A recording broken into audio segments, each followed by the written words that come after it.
Beyond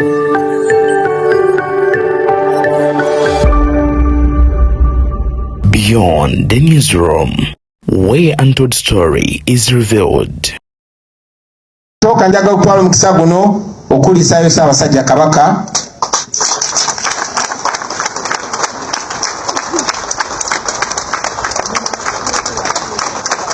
njagala okwebaza Katonda olw'obulamu bwa Ssaabasajja Kabaka.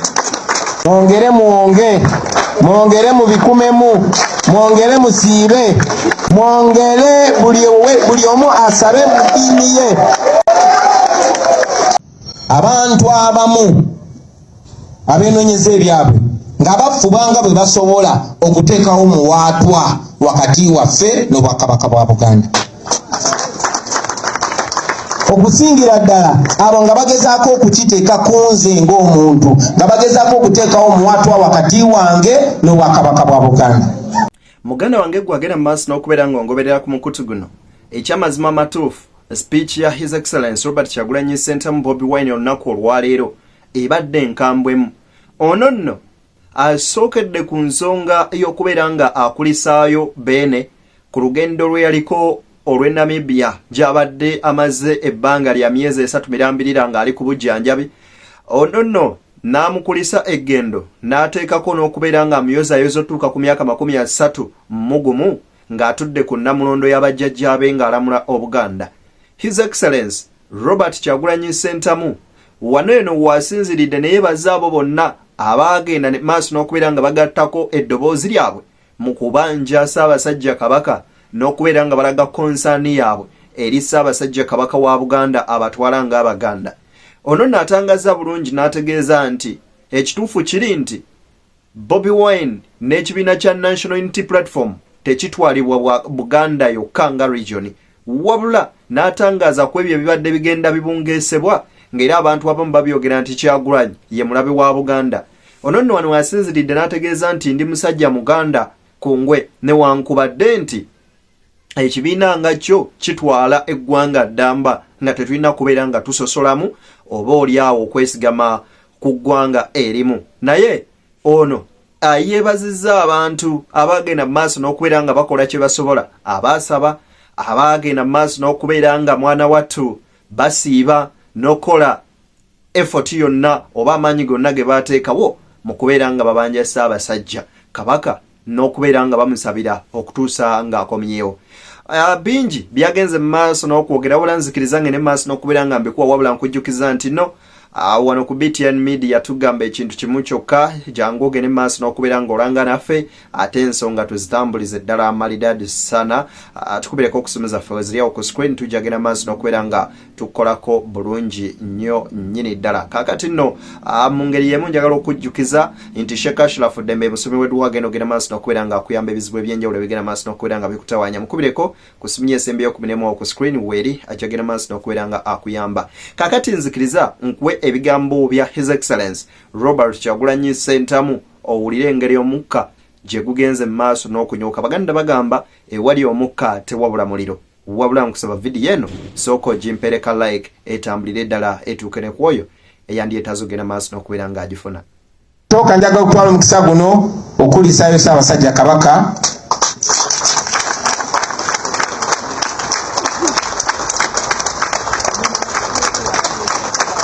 njagala okwebaza Katonda olw'obulamu bwa Ssaabasajja Kabaka. Mwongere mubikumemu, mwongere musiibe, mwongere buli omu asabe mu ddiini ye. Okulaba nga Kabaka waffe atereera ddala mu sheepu gye tumumanyiddemu. Mbeebazizza mwenna abaasaba, nammwe abaasitula amaloboozi gammwe, nabagambanga nnyo nti kibakakatako buli omu okulaga concern, okulaga okufaayo n'okukwatibwako nga Kabaka wamwe temanyi waali. Naye nemba kubiriza okukikola mu buntu bulamu. Bismillahir Rahmanir Rahim. Alhamdulillahi Rabbil Alamin. Thumma salatu wassalamu ala Rasulillahi sallallahu alayhi wa sallam, amma ba'd. Nze seekasira Allah subhanahu wa ta'ala abaddu ba Mukama Katonda mwenna abali mu nsi, nga Mukama Katonda akuteeka mu nsi abagenyi bange mwenna abataddeko ku mbuga yange ewa Sheikh Ashraf. Mbeerawo buli lunaku okuva ku Mande mpaka ku Sande okujja ku Olwokutaano lwokka mba ngenze okutendereza. Baganda bange mwenna abali e Bulaaya, bamaama bange, bakitange, basenga, nkwegayiridde nkubira ku 0701 776 37 11 gyokola tebakusasula, toyina buganzi ku mulimu. Kigoba emisambwa kyekirimu emikisa, enjiibwa wayange eyo nga woogiraba wogyentuma ne bw'oba oli diaspora. Kubanga bw'obeera eyo ne bw'oba tuyambadde enkofiira ya NUP naye just ng'oli muvubuka, ebigambo by'oyogera kyangu nnyo okubiteeka ku ffe. Kuba aba people power yoyagire tuli bavubuka. So nabakubiriza nnyo era njagala obbeebaza mwe ababadde abeesimbu, mwabadde balaga omukwano naddala nga mumulaga. Njagala obbakulisa mwenna bannange okutuuka ku kijaguzo eky'emyaka 31 nga beene atuzeko namulongo. Mu mbeera emu baganda bange nalabye nga bwe nzize nga ndaba abantu abamu abenoonyeza ebyabwe nga bafuba nga bwe basobola okuteekawo muwaatwa wakati waffe n'obwakabaka bwa Buganda. Okusingira ddala abo nga bagezaako okukiteeka ku nze ng'omuntu, nga bagezaako okuteekawo muwaatwa wakati wange n'obwakabaka bwa Buganda. Mujja kujjukira nti si gwe mulundi ogusoose basebo ne bannyabo. Mu 1962 waliwo omusajja wano mu Buganda gwe bayitanga Ben Kiwanuka. Ben Kiwanuka ye Muganda eyayagalwa ennyo Uganda yonna, nga Uganda erwanira independence. Bamwagala nnyo.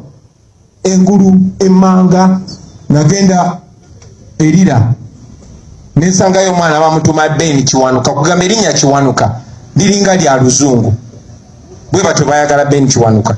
Neera mujjukira nti abantu abaali beenoonyeza ebyabwe nga balowooza nti Ben bw'anaarayizinga kubanga mwana wa wano, balwanyisa Ben Kiwanuka ne tufiirwa Ben Kiwanuka bwe tutyo. Ekintu kye kimu kye kyatuuka ku mukadde waffe Andrew Takome Kayiira. So temwerabira baganda bange bwe musanga abantu abagezaako okuteekawo egyo emiwaatwa.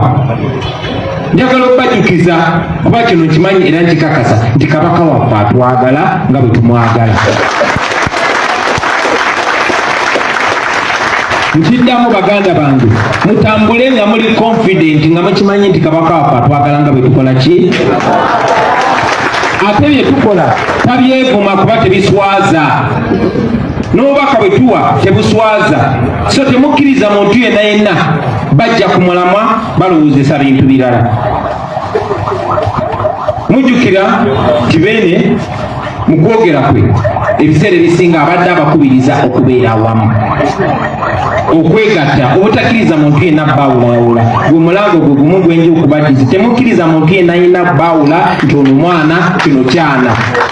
Temukkiriza muntu yenna yenna kweyimbika mabega wa Ssaabasajja kuyisaawo bibye kubanga yabagambye nye nti taba na musigire.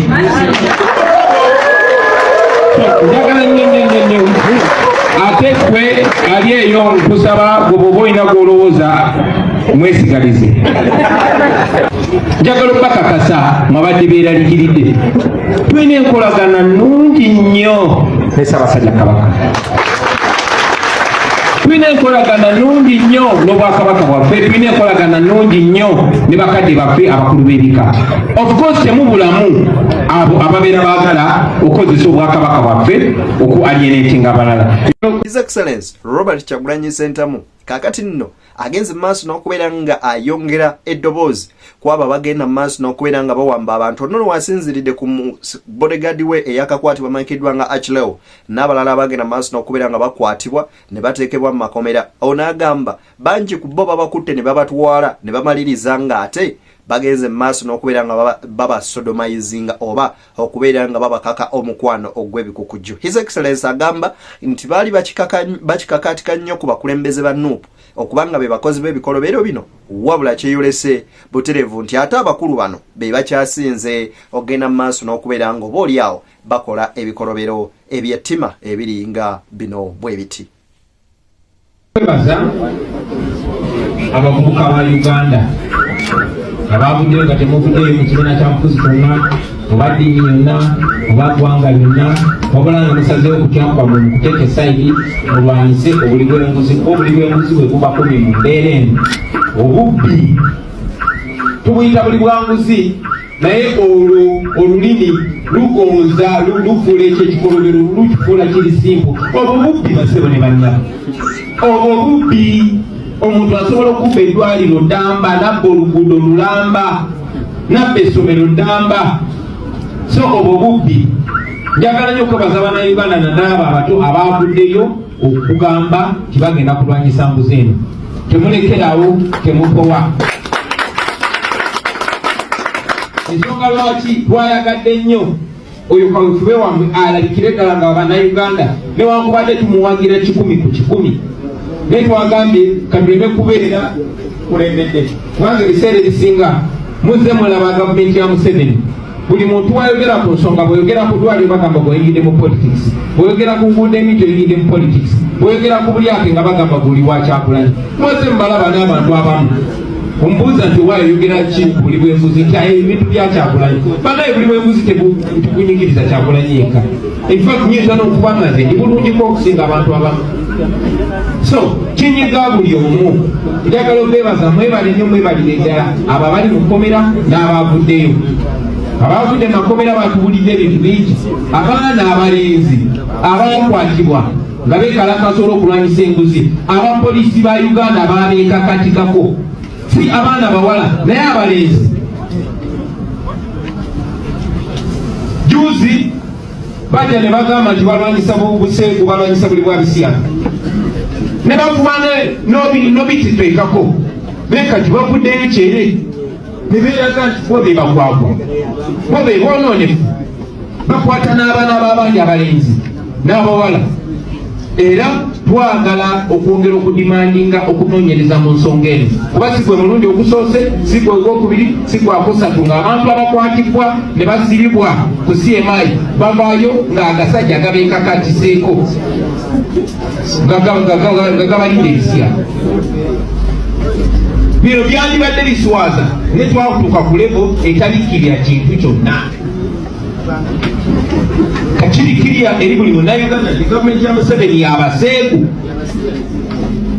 yabasiyasi era omwana yena owa CMI gaba CMI ekunoonya oba poliisi ekunoonya ajagala kunoonya andaweera yabaati ajambali kubanga babamanyi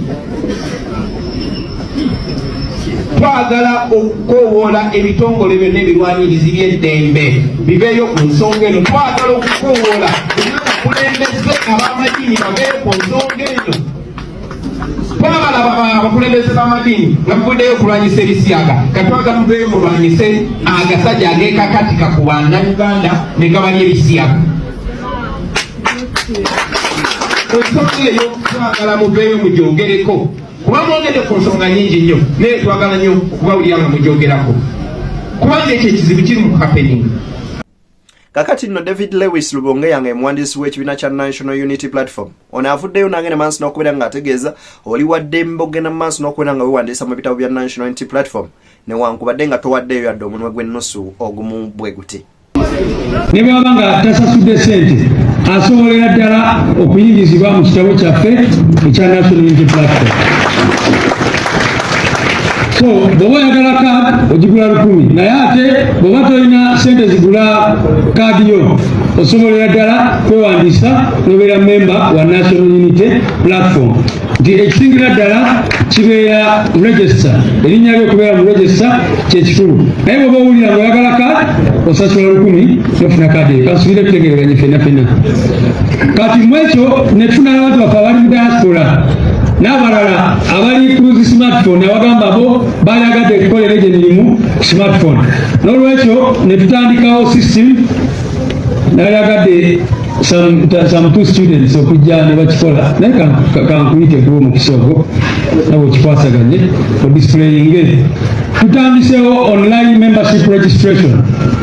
Online membership registration ndoza mutira mwena ogenda ku simu yo oba n'ogenda ku website n'ogenda ku website eno ne weewandisa n'obeera member wa National Unity Platform omujjuvu nga teweetaaze kugenda we bawandisiza naye n'obeera nga osobola okikola kusunga olekyo nakyo mukitumireko mu ngalo ez'amaanyi. Mu system eno era n'abamu musobola okucekingawo kati n'olaba details oba bamaze doziyingiza obanga eno system osobola okukebera n'olaba erinnya lyo gye liri mu register yaffe oba nedda. Era bw'obanga tonafuuka memba era nawe osobola okukola ki okwewandiisa. So tusazeewo okukola kino okwanguyiza abantu baffe bonna mu Uganda n'abali mu diaspora okusobola okwewandiisa oba n'okucekinga registration status yaabwe. Abamu ndowooza muyinza okwebuuza security eri etya. Security ya system yaffe tugikozeeko nnyo okumakinga sure nti data w'abantu entaringibwa ali secure. Mpozi n'ekirala bw'obanga ogezaawo okwewandiisa ojja kulaba nga tosobola completinga process okujjako nga administrator waffe akonfaminze. So tumanyi nti kati engeri etulonkinze kino bano ba state bajagezaako nnyo okuregisteringa abantu baabwe bangi nnyo naye tulina controls zetutaddeko era bw'oba ogezaako kwewandiisa ojja kulaba nga bakugamba nti lindako administrator waffe akwapproving. Ebyo byonna tubikola okutambula mu mbeera yaffe ya Rabadog okumeka sure nti twakivinga kino naye ne security y'abantu nga tugitaddeko essira. Wetwogerera akabadde kakyankalano mu kibuga Kampala anti ab'ekiwayi kya FDC kisinzira wali eri Katonga nga omubaka Ssemujju Nganda n'abalala bagenda maaso n'okubeera nga bakwatibwa era muliro n'amasasi ge ganyoose mu bitundu byeyo.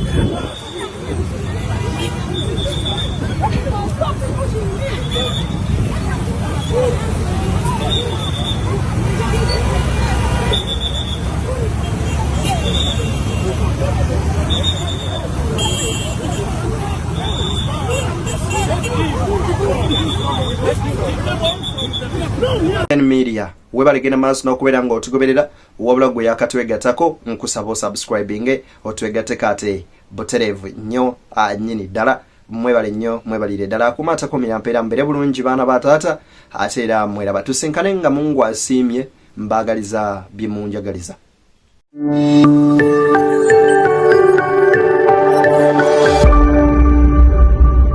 Beyond the newsroom, where untold story is revealed.